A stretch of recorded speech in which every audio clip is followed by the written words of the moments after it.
Okay, I think I have all the technological ducks in a row. Oh, hi ladies.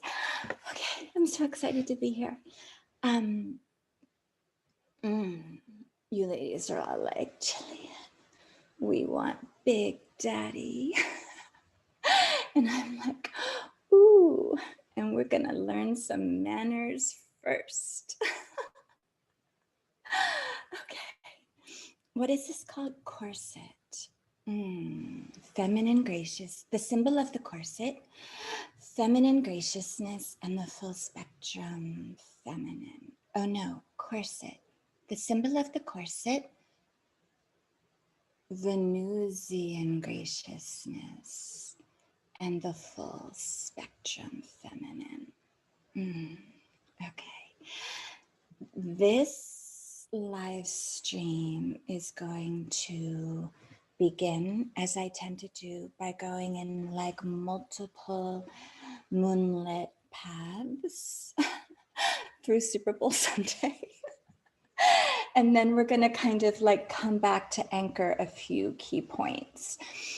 The other thing I wanted to say is that, as with all my teachings, like there's layers to this. So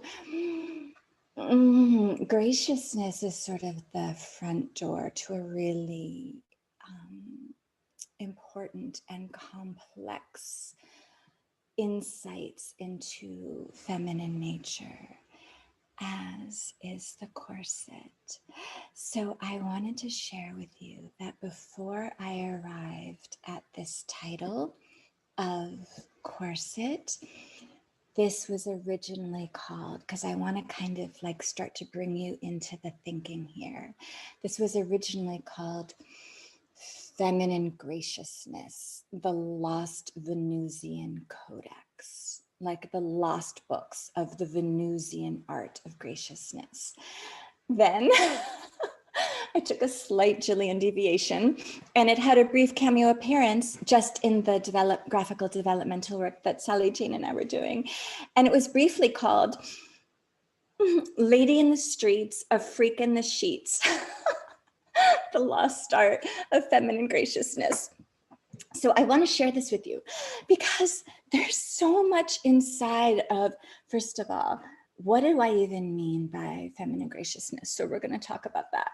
The second thing is this idea of the corset really came through for me because I felt like I needed an archetypal symbol that starts to capture or literalize some of the complexity of feminine graciousness.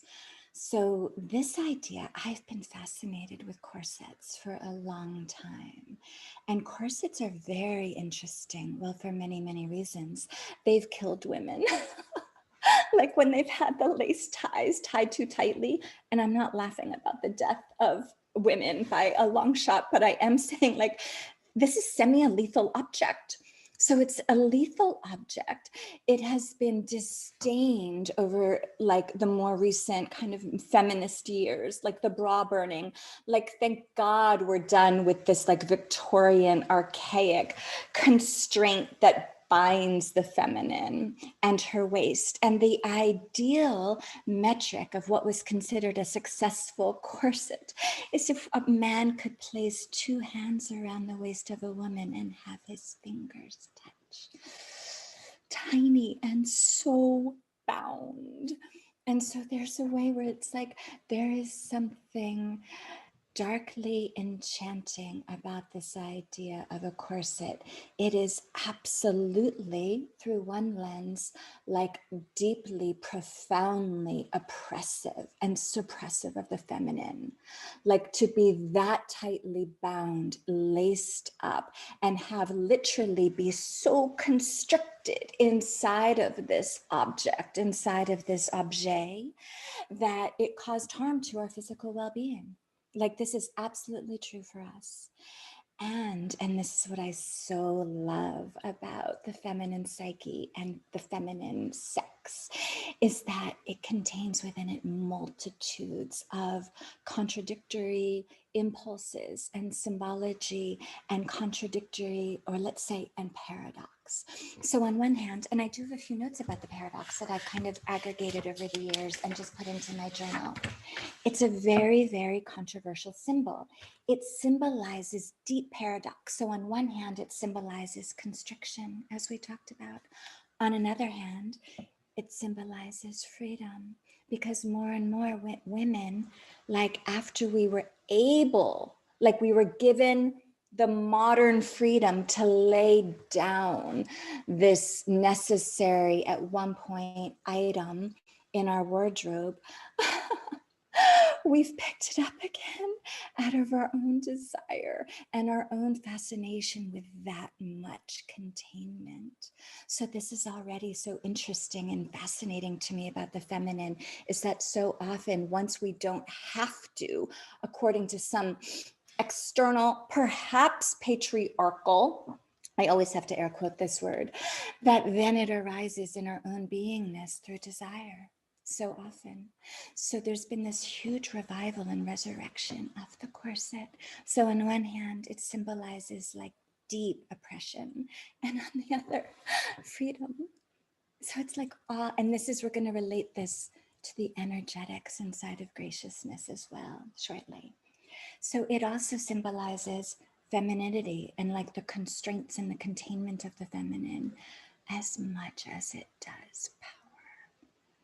So this is where I get very, like I have a taste for contradictory, highly polarized, deeply paradoxical impulses within what I joke as like the Gothic feminine psyche. So this idea of the corset began to reveal itself to me as like a very interesting symbol to begin to literalize kind of the idea of graciousness. And so graciousness in some ways is a little bit of like a corset of the psyche, like manners are a very interesting form of cultivation.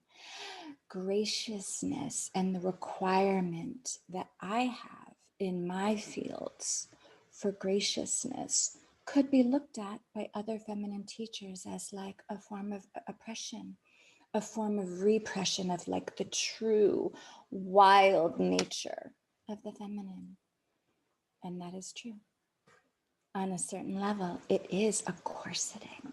It is a requirement that demands and invites cultivation. There is an artistry and a not raw. So the opposite of primal and not raw is sort of a disciplined, cultivated dimension to our expression that is encoded inside of graciousness. So there's a few reasons why this becomes important to me. One is that I think graciousness is a deeply beautiful, artistic, cultivated expression of the feminine. I love and I can feel in my field when women, and I'm going to use some activating language here, have been beautifully trained in the art of feminine graciousness.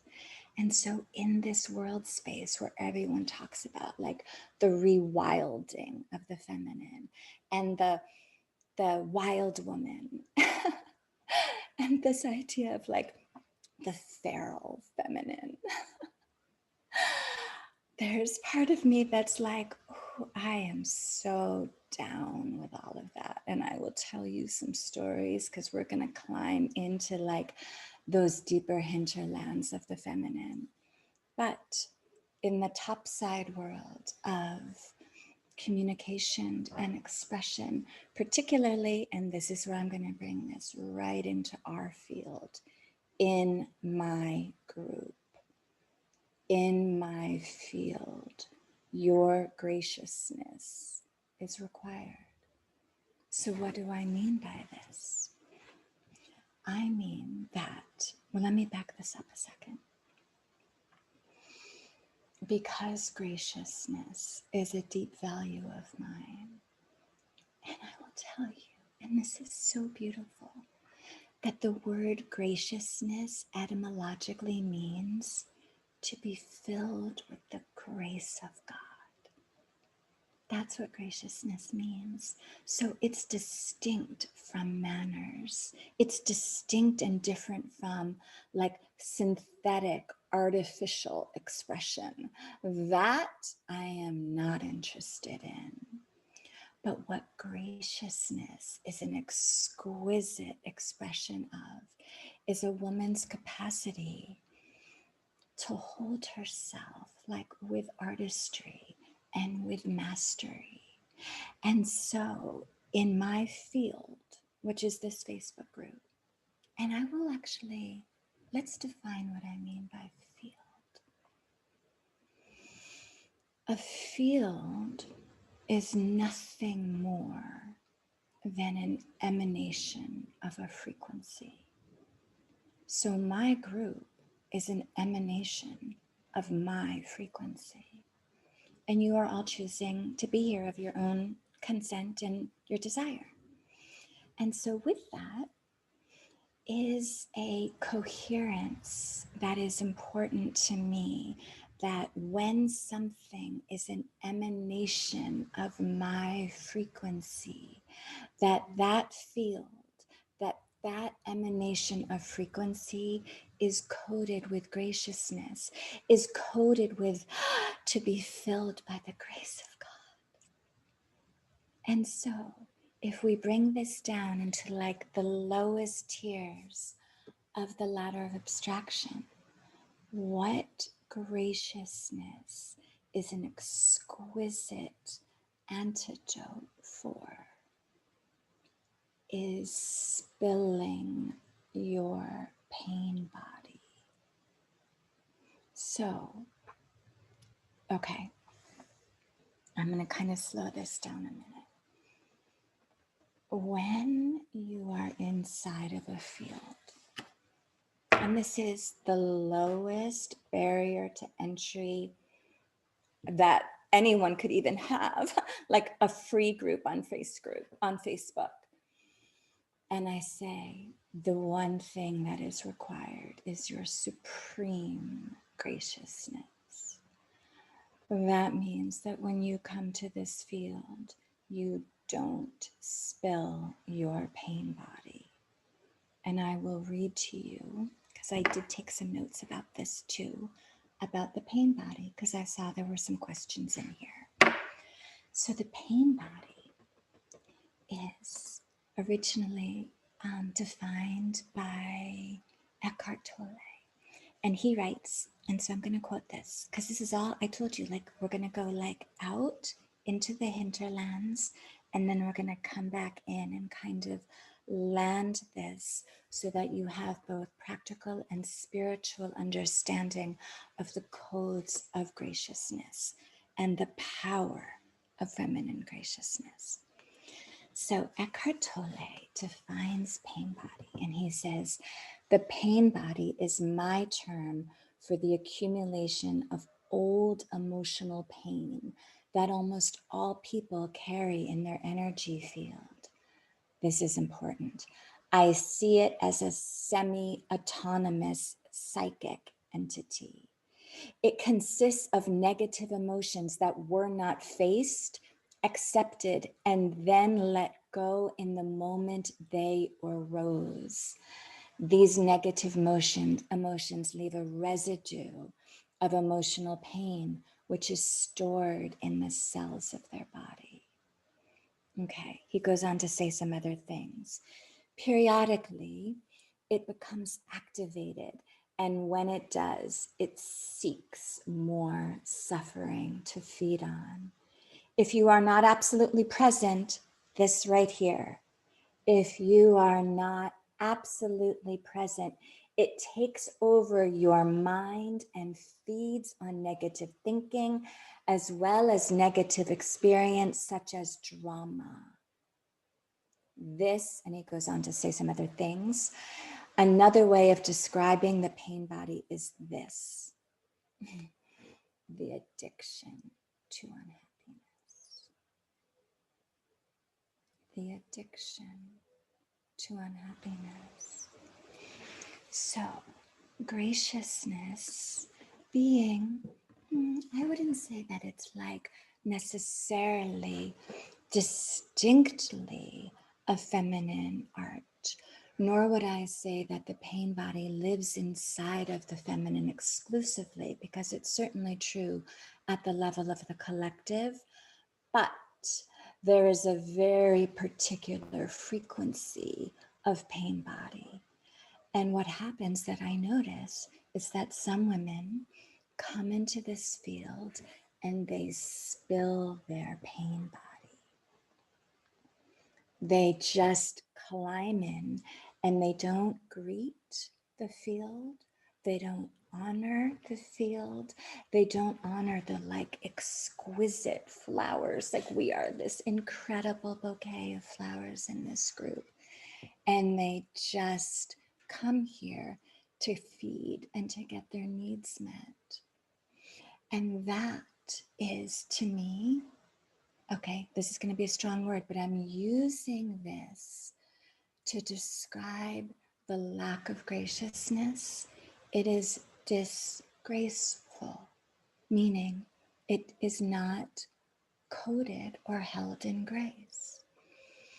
So this is where it's like I require a field where there is graciousness, where there is a little bit of psychic corseting, like a little bit of a lacing up, a little bit of a tightening up of the lacings of this kind of energetic, symbolic corset, so that you can show up in this field rarefied and in your feminine artistry. It does not mean that you have to show up in anything other than what is true for you once you've kind of managed to regulate the pain body. Women in here, and I love this, we share all kinds of like chthonic, effulgent, erotic, like painful frequencies, our sorrows, our hungers, our desires. I want all of that. I love all of that. All of that is welcome here. But there is a difference between spilling and hemorrhaging your pain body and showing up with the capacity to hold a frame for your share, for your question. I can tell immediately when someone shares in this group, let me say, not necessarily all the time, I can often tell what lineage of feminine teacher that woman has been imprinted by. Because there are feminine teachers, and this is going to be that gnarly, edgy kind of term again, who have trained their students and their clients exquisitely. And so I know that in this world space where we're talking about like how the feminine has been oppressed and how we've been repressed and the patriarchal overlays onto the feminine, and yet I'm like, oh, and there is something very beautiful about a well-trained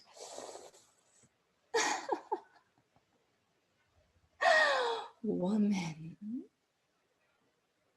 who is trained in the art and the cultivation and the discipline of being able to be coded and expressed in graciousness, to be filled with the grace of God. And that does not mean, and this is where I'm going to start introducing the next level or layer of paradox. This is not prissy. This is not synthetic. This is not an overlay of artifice. This is a capacity to hold a frame for ourselves that lets us participate in a feminine field with grace. Okay, so that is where this kind of image of the corset comes. I'm like, you don't get to just come into my field and spill your pain body all over the place. You can come in and you can ask any question you want. You can share the truth of that pain, but you do so in a way that is honorific of the field that you're in. And I'm not just talking about me at all. I have no interest in being pedestalized ever. In fact, anyone who knows me, who's been in my teaching spaces, I cut the legs off that pedestal so fast. But it's for each other. It's for cultivating a field of feminine essence beings that's coded in God's grace. You know, a few months ago, I saw all these women on Facebook that were like, I am not sweet. There were like all these strange declarations. I am not sweet. All these women. And then all these other women that were like, the feminine is feral. I'm feral. And I was like, what is happening? Like, where is this coming from? And I was like, oh my gosh, do you know what happens when you take a like feral kitten from outside and you bring it in and you give it a little bit of containment, a little bit of love, a little bit of like petting on its little nose.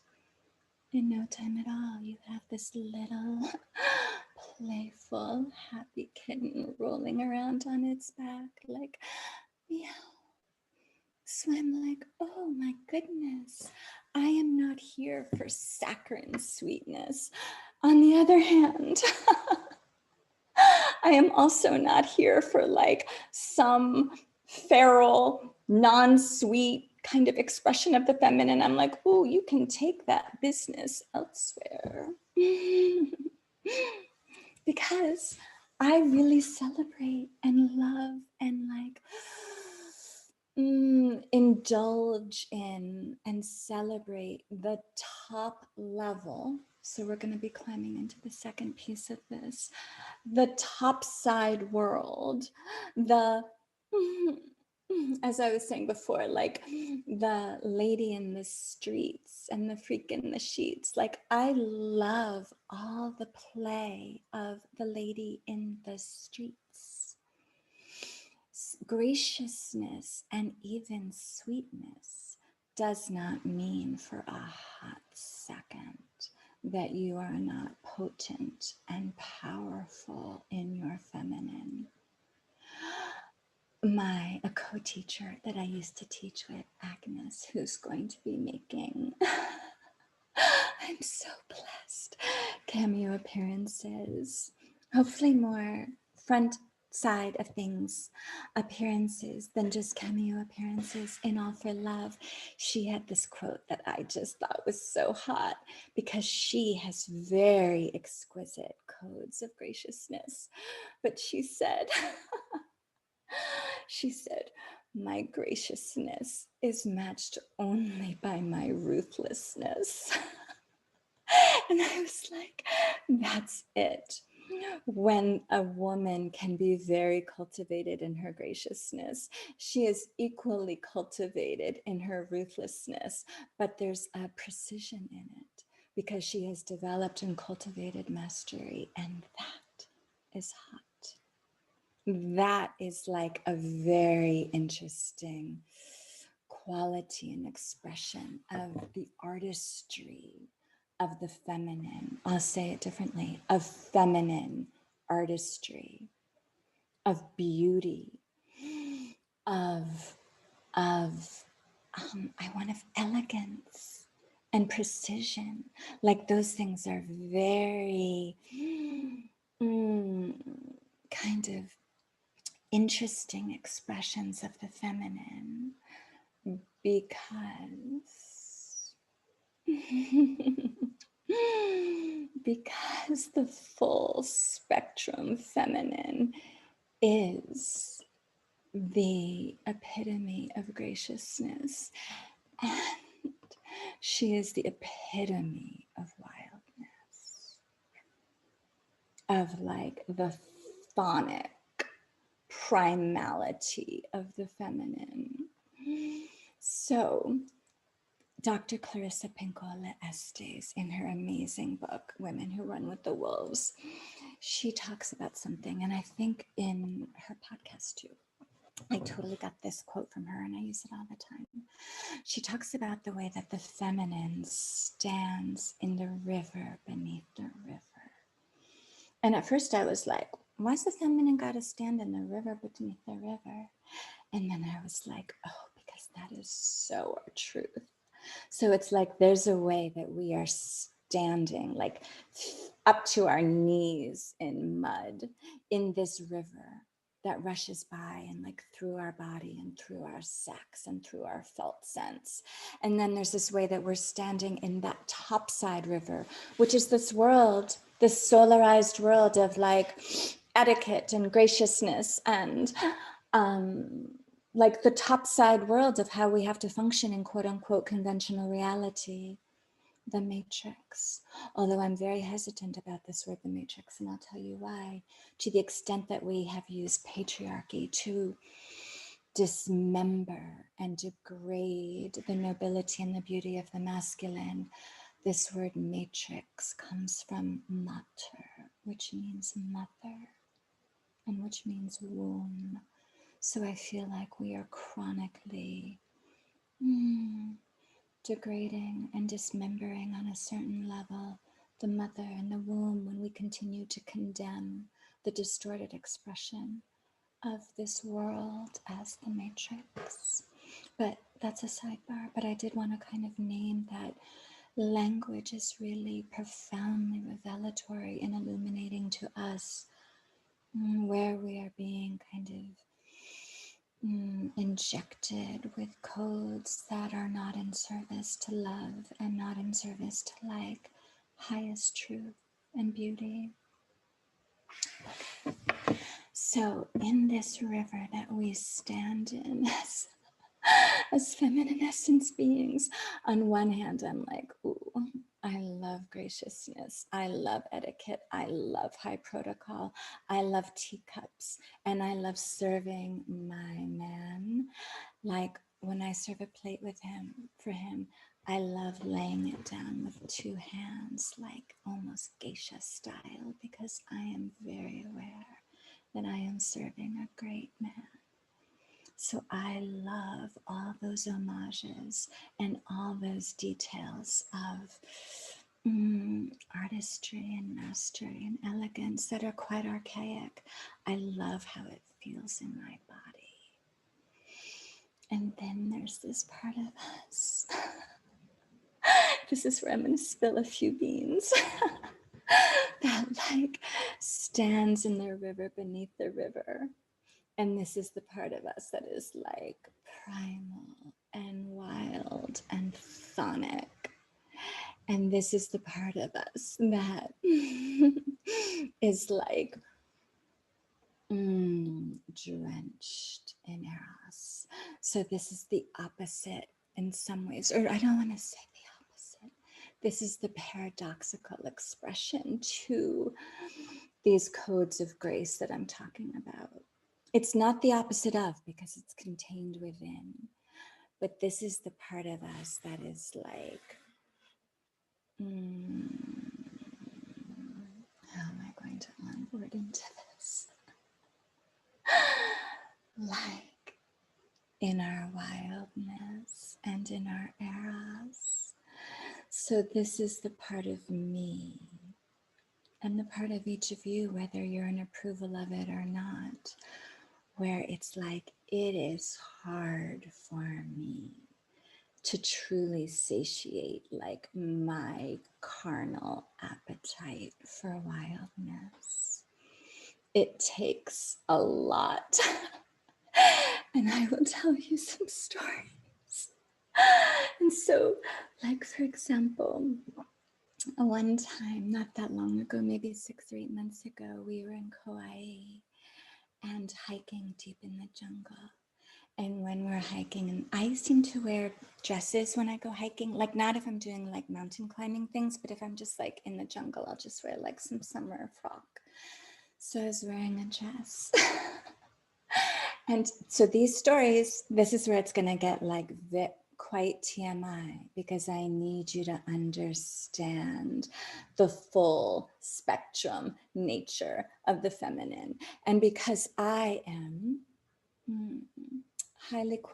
highly like kind of the quintessence in many ways, imperfectly, but my being is coded with a lot of graciousness and a lot of etiquette. And so I also want to kind of lift the veil so that you understand, like, this is not about oppressing the feminine. This is about cultivating a channel of feminine expression that serves through artistry and beauty. But the deeper thing is, like, the river beneath the river is like that thonic wildness that's like, oh my God, how do we satiate that part of ourselves? So we're like in the jungle and we're like climbing through Kauaian, I don't know, vines. And then we had to go through this like very muddy patch, like for kind of a long time. And my partner is like, you know, kind of trying to go through like the edges of it where it was like less muddy, or to see if there was like some way that he could kind of climb up on the banks. And I am like so deep in this mud. And then, and this was just like such a moment of profound perfection for me, I started to bleed. And for some reason, and this is actually often the case with my blood, like it doesn't just, like sometimes it just starts and it's kind of like, oh my gosh, like these rivulets of just blood, bright red blood. So I started to bleed, and I am now like in this mud and in this blood. And he's just looking at me and he was like, oh my God, Gillian, like this is a deep, like he was like, ooh, like kind of mortified. But I am so in this. And he's like, oh, you love this. And I was like, I love this. I love the like fecund, erotic, disgusting parts of my nature. Like those parts of me are difficult to satisfy.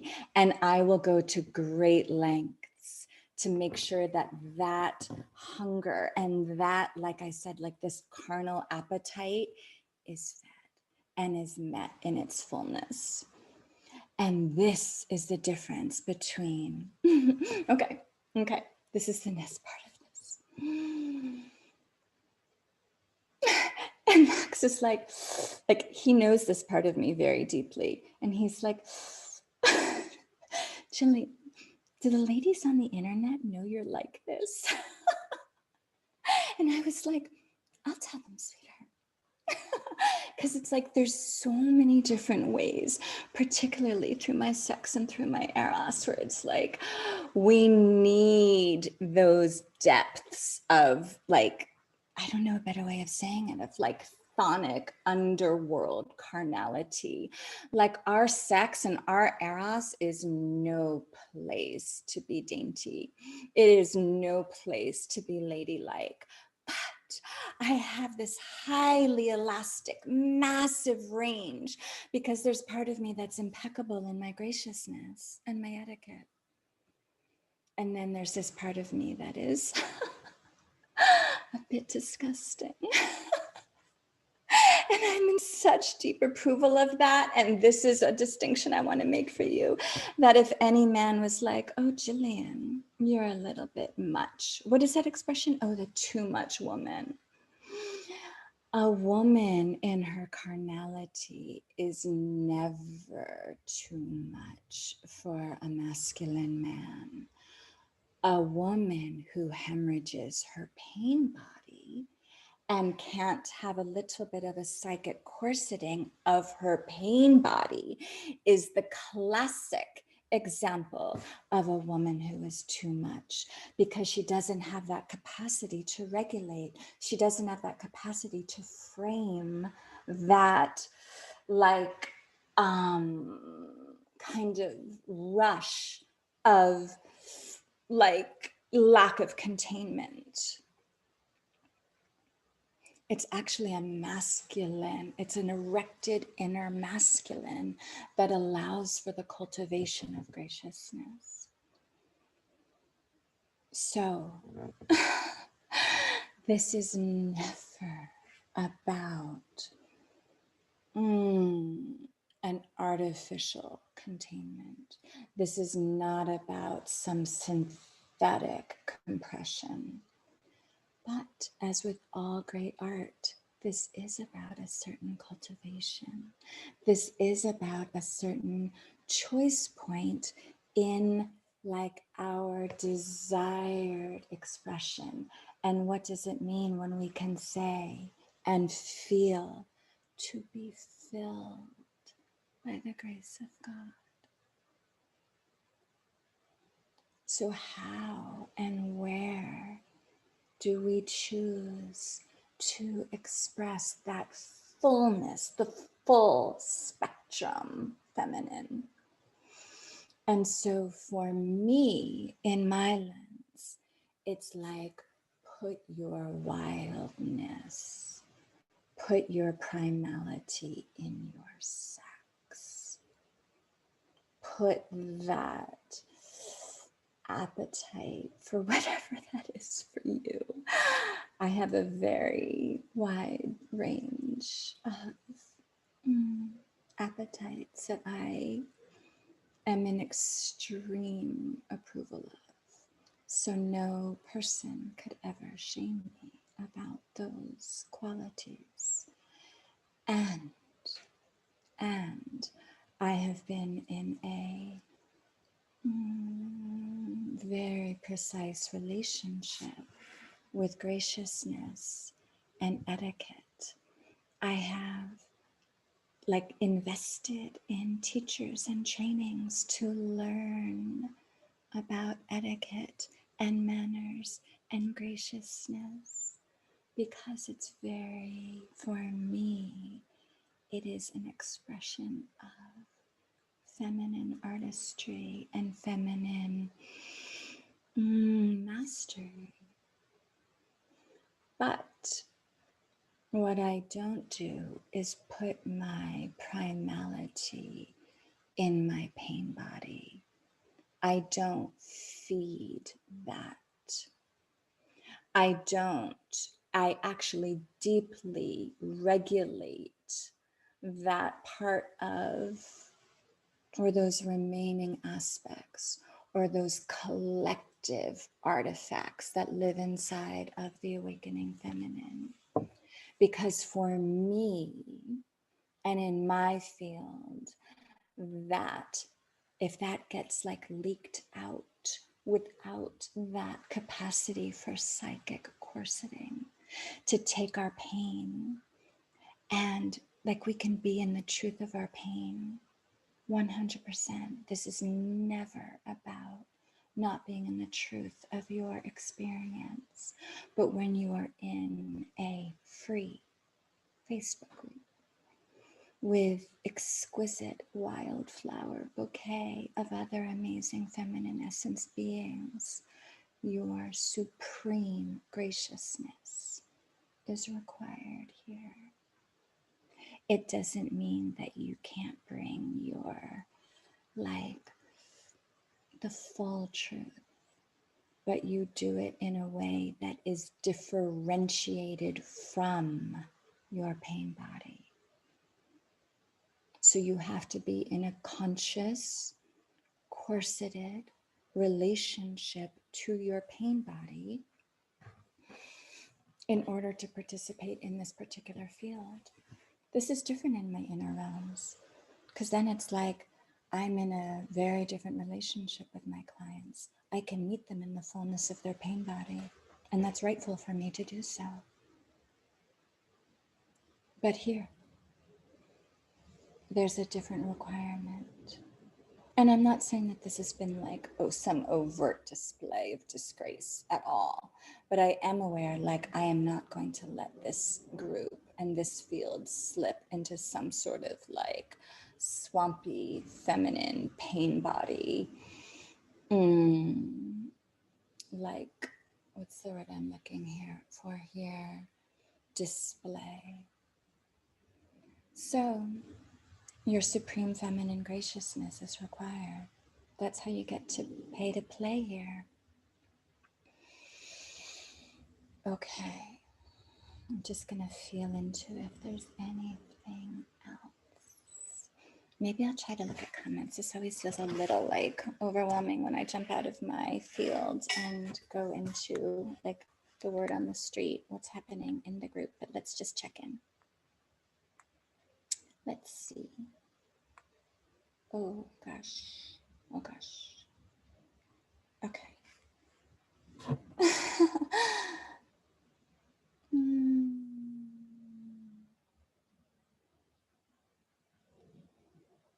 Okay. I can't really ever do that so well. I seem to try and sort of fail every time. Okay.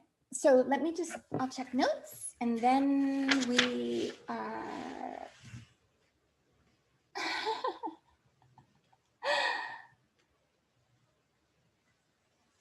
okay. I think that was it. This is sort of a shorter one for me. The symbol of the corset. The lost Venusian art of graciousness and the full spectrum feminine. So these are like these Facebook live streams that I do are very kind of high level, just overviews of some of these deeper energetics and deeper complexities that are the paradoxical, like intrinsically paradox. Like I am so into and fascinated with this, the feminine. Like it is so fun being a woman. And all of our different like effulgent expressions and shadows and our carnality and like our appetite. It's like, so it's just an endlessly like fascinating and quite darkly enchanting experience to excavate like the truth of my own desires and to be in fields with other women that are kind of similarly coded. Like I do feel like there's a fairly profound coherence in this field. And I love your shares and I love what you're coded with. And I love that so many of you, it's like you're awakening. And I think I said this yesterday. It's like when your awakening is encoded in your Eros. I'm like, ooh, that is the nature of the coding that I think we're kind of cultivating in this particular field. So it's like, this is a very deep turn on for me to be in this exploration with each of you. And I am so glad that each of you are here. And I will continue to share these live streams because, and this is what I talked about in Cosmic Sugar Babies too, it's like there is a requirement for edification. And I learned about this word edification from the brilliant T.D. Jakes, who I learned about from the brilliant Erica Jade. And T.D. Jakes talks about edification as the spiritual and moral instruction. And I'm like, ooh, that is like something that we all need to learn together, is our spiritual and moral instruction. And so graciousness, to be filled with the grace of God and to be sourced in that as our wellspring in relationship to the truth of our pain, in relationship to the truth of our pain body. That is the regulation. That is the artistry and the mastery. And not for one hot second am I not saying like, ooh, and that means you don't get to be like in your nastiness. I probably really should not continue to go into this, but it's like all of that is like divine and is welcome. So it's like there's a very particular kind of gossamer front door on this idea of graciousness, to be filled with the grace of God.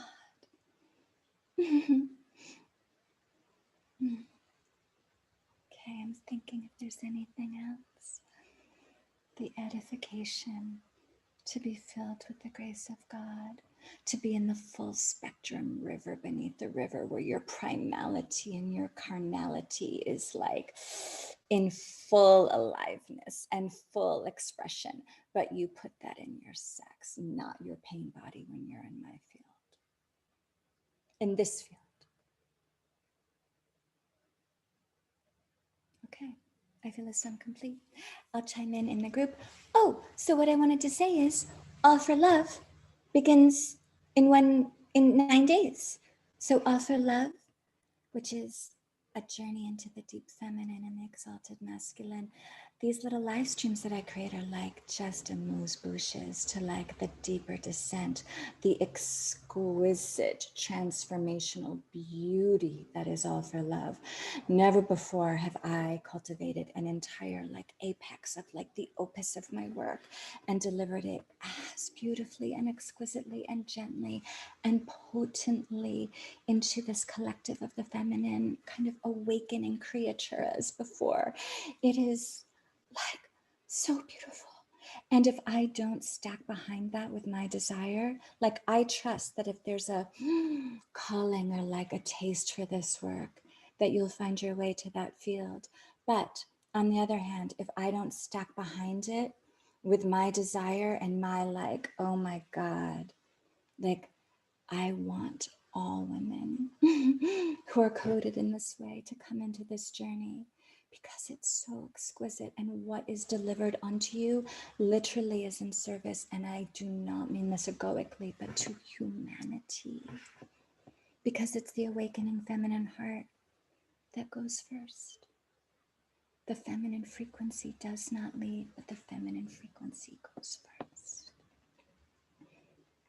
And so when the feminine is filled with the grace of God, and her frequency goes first, we are talking about like creating like a world within a world of such beauty and such truth and such like feminine devotion, that it like just makes me feel like, oh my God, this is possible. And it begins with us, with each of us, to be filled with the grace of God. Okay, ladies, this was a pleasure, as it always is. Have a beautiful day.